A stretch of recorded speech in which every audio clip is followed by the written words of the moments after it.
Hello, everybody. Welcome back to Read and Reread. I am Angelia, and today I'm doing a tag. It is called the Hitchhiker's Guide to the Galaxy tag, and it was created by Gareth from Books, Songs, and Other Magic.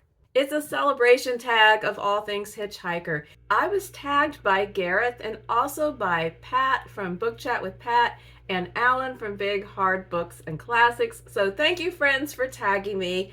And now I shall commence to do the tag.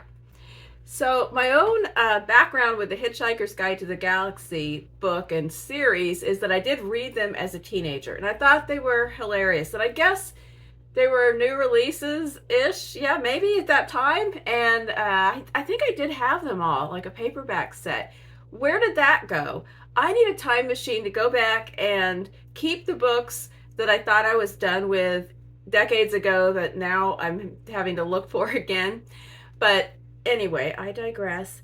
So coming up to the present day, about 2 years ago, I was at the library book sale and I came across a copy of The Hitchhiker's Guide to the Galaxy by Douglas Adams. And I had a wave of nostalgia and I bought it. And then when I got home, I realized that it is a really perfect condition first edition of the book. So even better. And I love the cover. And then last year, my band book club at the library, this was one of the selections. I was really surprised. What on earth is the provoking content in the Hitchhiker's Guide? Well, I kind of forgot about, there are some jokes about God and religion. It's pretty irreverent on that topic. It's not a huge part of the book, but there's some dashes of it in there. And I guess that ticked off some humorless folks. So it did have a banning history. It gave me a specific time to read the book again, and it was really fun, very funny. And part of the fun was imagining myself reading it back then. It really fit in with the sense of humor I had at that time that wasn't really being addressed anywhere else in what I was reading or watching on TV. I was just kind of a offbeat, nerdy kid, and so this was a lot of fun. Without further biographical information, let's take a look at the tag questions. The first prompt, demolishing your house. What book would you look for first to save from the demolition? So the demolition happens right at the beginning of the Hitchhiker's Guide.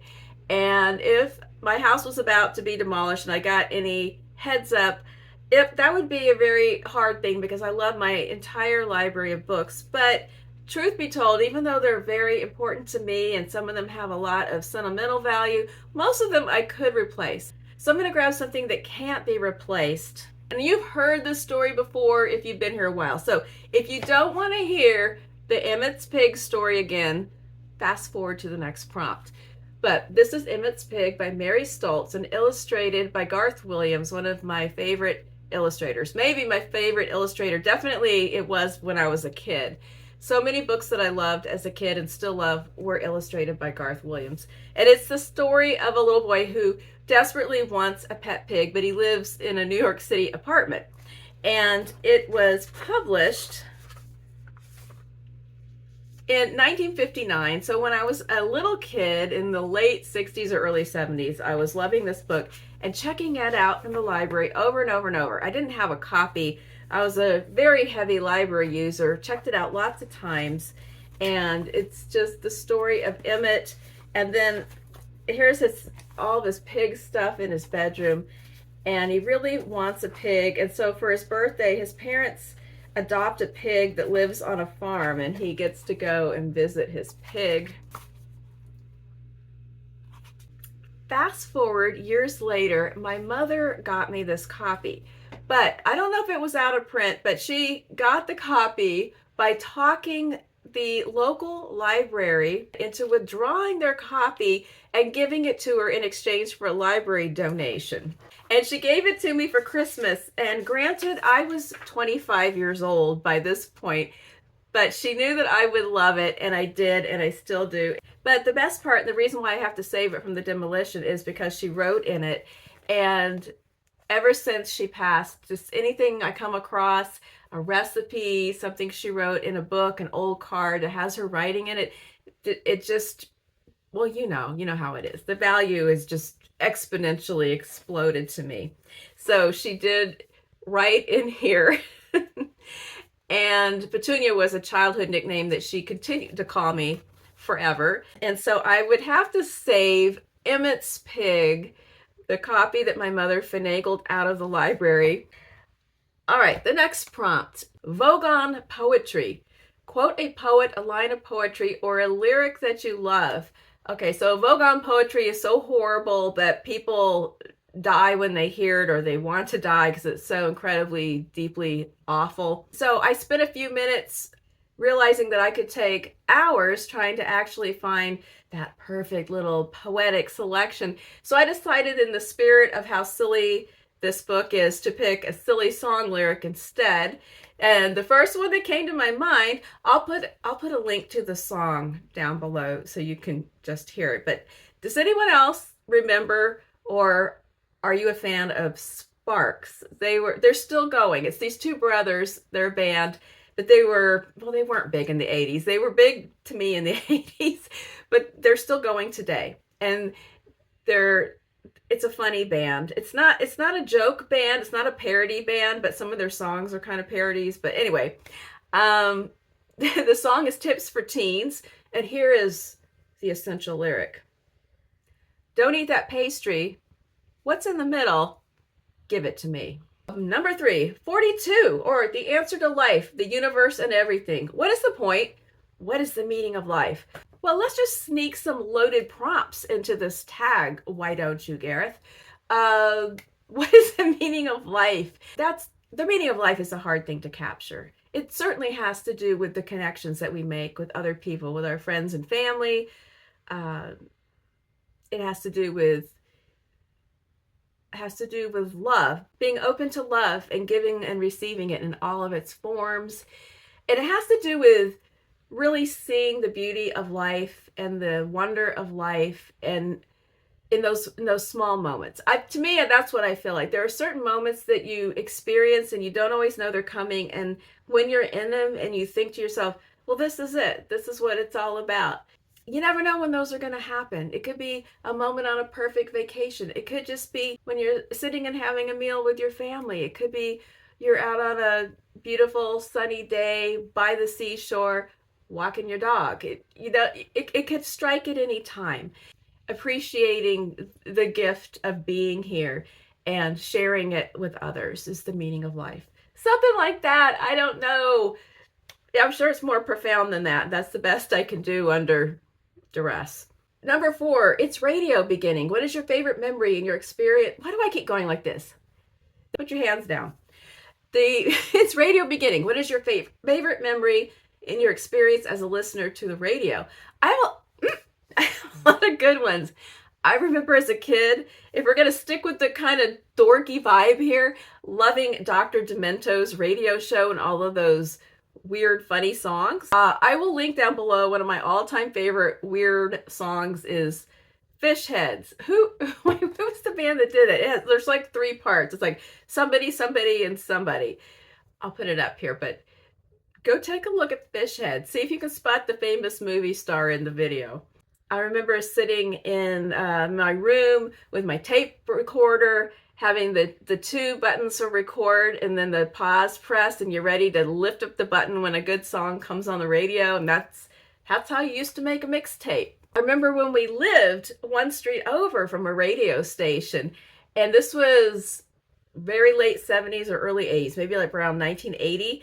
And the radio station would seep in through our telephone. So if you picked up, and these were wall phones back in the day, you'd pick up the phone, and in the dial tone, you could hear the radio station.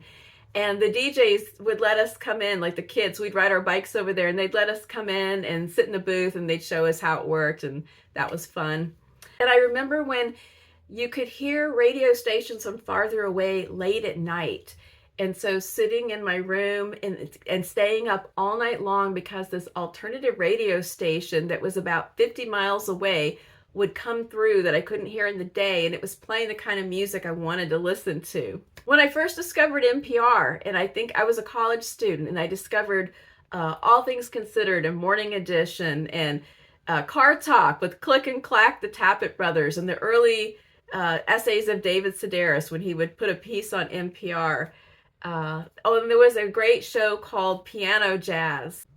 So those are some of my radio memories. Another thing I like that's really, really cheesy is when the radio station, I don't know if is this like a nationwide thing in the US or is this a Texas thing? I don't know. But there's a point, there's always a radio station that sometimes there's two of them. But there's a point in September when, no, not September, November, when they start playing only Christmas music. They switch over and it's got to be like a national franchise because it's like the classic rock station, but after a certain point in the middle of November, it's just Christmas music. And that's part of my holiday kickoff is when the Christmas radio station plays. So there you go. Radio memories. Number 5, the towel. In case you didn't know why I was wearing a towel in the thumbnail, in the Hitchhiker's Guide, it states that you should always be prepared and bring along a towel at all times, and it's useful in many different ways. What book or books would you pack for a holiday? Well, there was no information given. Is this a car trip, an airplane trip? How long is the trip? What is the nature of this trip? I don't know. So let's just imagine that tomorrow I'm going on a trip and I have to pack today. I think I would bring, well, first of all, I'd bring along my iPad and I would have on there some magazines loaded from Libby and maybe like a graphic novel, just to be on the safe side and have something visual to read or look at. And then my print books, I'm going to bring Dan Sean's new book, One of Us. It seems like it has an adventurous plot. It'd be moving along. I like a book when I'm traveling that I can get really engaged in. Sometimes I have to just bring along what I was already reading, and it might not be exactly the right tempo or something, but I like, if I'm just picking fresh, I like to pick something that I think I'm going to be really, really hooked on. So if I have limited time or distracting conditions, I can still really latch onto it. So I think this would be a good choice because it sounds really strange and suspenseful. It's about some kids, some orphans, a pair of twins that can read each other's mind, and they join a circus to get away from an evil con man who's pursuing them, and then they travel with the sideshow, and it's 1915. It sounds kind of weird and crazy. And then I'm also going to bring A Long Way to a Small Angry Planet to go with the science fiction atmosphere of this tag, and because I need to read it for my science fiction double feature project this month. And it seems it's a little thick, but it's not too heavy. That's another consideration. Is it too long, too short? Some books are heavier than they look, and these both are fairly light, so I think they will travel well. This one I think is lighter in tone, but it's again an adventure, an outer space adventure by Becky Chambers. When I'm traveling, it's not the right time to take a book that's described as a moody, introspective, deep philosophical treatise or deeply tragic, despondent, and sure to break your heart. None of that is traveling mood for me. It's got to be, it doesn't have to be happy-go-lucky, but it has to be maybe a little more on the plot side than I usually select, or it could be funny. It has to either be suspenseful or funny. Number 6, the Infinite Improbability Drive. Name a fast read. Oh, I didn't even see this prompt, and I did not pick anything out. Okay, let's stick with speculative fiction. I read this back in June, I think. Ali Smith's latest book, Glyph. It's a medium-sized book, but it went really fast. I couldn't put it down. It was a very character-based book, but I also felt a feeling of suspense while reading it. I wouldn't call it a suspense book. It was just so good. It was so good. I can't wait. There's a sequel coming out, which is also called Glyph, but spelled Glyph. It's set a little bit in the future. Things have become very authoritarian. Things are very governed by algorithms and data. There's a pair of siblings who get separated in this world. The main narrator, Briar, is just a fantastic character, and I've been thinking about them ever since, and this is my first Ali Smith, but it is definitely not my last. A more traditional speedy reader would be, I would say anything, well, I've only read 2, but probably anything by Patricia Highsmith. The Talented Mr. Ripley and Strangers on a Train are the ones that I read. I read them both as buddy reads with my friend Michael, and they both of them, they're not whodunits. You know who did it, but the mystery or the suspense is, well, how is this going to work? How's this going to, are they going to get away with it? Who's going to fall apart? Is this, who am I rooting for here? It's psychological and weird and hard to put down. So those also are fast reads. They're also, I guess they're medium-sized novels. So I just thought I'd be a little arbitrary and not actually pick shorties to promote for this particular answer. Number 7, don't panic, which is a major motto of the Hitchhiker's Guide series. Name a book with great levels of tension or suspense. I think I just did that, didn't I? The Patricia Highsmith books would qualify as that. Another one, which would work for both the read it fast. That goes together to me. If it's suspenseful, I'm going to read it fast. How about this? I Who Have Never Known Men by Jacqueline Hartman and translated by Roz Schwartz. This one is speculative, strange, kind of dystopian. Well, really dystopian, not kind of, there's no kind of. It reads fast, it's short, and it's very suspenseful. If you have never read this book, this is kind of a booktube darling, and I don't think that it's overhyped. This is a book about, well, I mean, we don't know if it's the future really, but the circumstances are, we have a young woman and she lives in an underground bunker, an enclosed, caged, large room. There's a group of 40 women. She is the youngest one. She's the only one who was put in there as a child. And this room is guarded by men who never really speak to them, that patrol back and forth. And there's certain rules that they have to follow. She becomes a teenager and begins to have more questions and chafe against this world, start to think about alternatives and escape possibilities. And then something happens. So the whole, I don't want to spoil it because it's short and there's so much. The character and the plot. It's absolutely fantastic. It fulfills all these prompts that we just talked about. But the whole thing does not take place in the underground room. And it's a book that you read, and when you get to the end, you just want to read it again because there's so many, there's unanswered questions. Some of them never get answered. There's a lot to speculate and think about and talk about.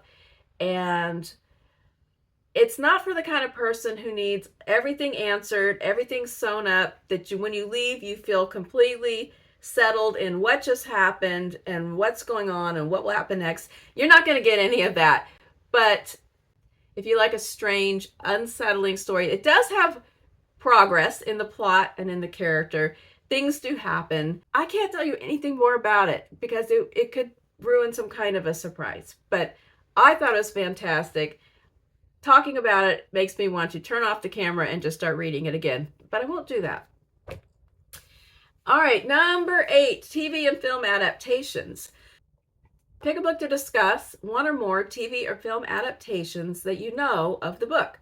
Pick good and bad if it's relevant to the book.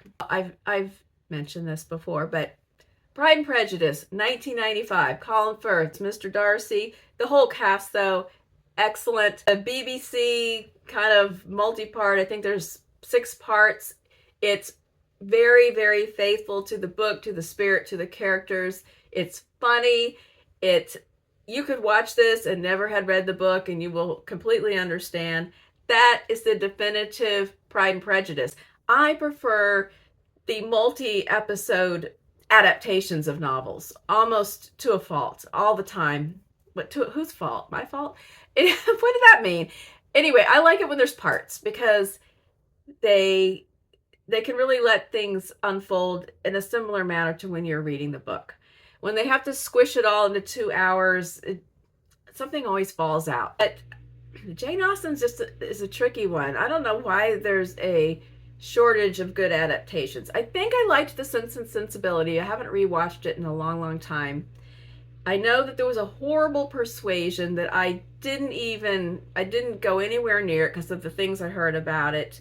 And that was a shame because that's Such a beautiful story. And I know there's a new Pride and Prejudice coming out. The cast sounds really good, so I'm cautiously optimistic. Number 9 is tag people, but I won't, because everyone in the universe that I've ever encountered has already been tagged by Gareth, Pat, or Alan, because I saw the list of people tagged, and I don't know anybody extra to tag. So if you have been tagged and you haven't done it, why don't you do it? If it looks like fun and you didn't get tagged, now you're tagged.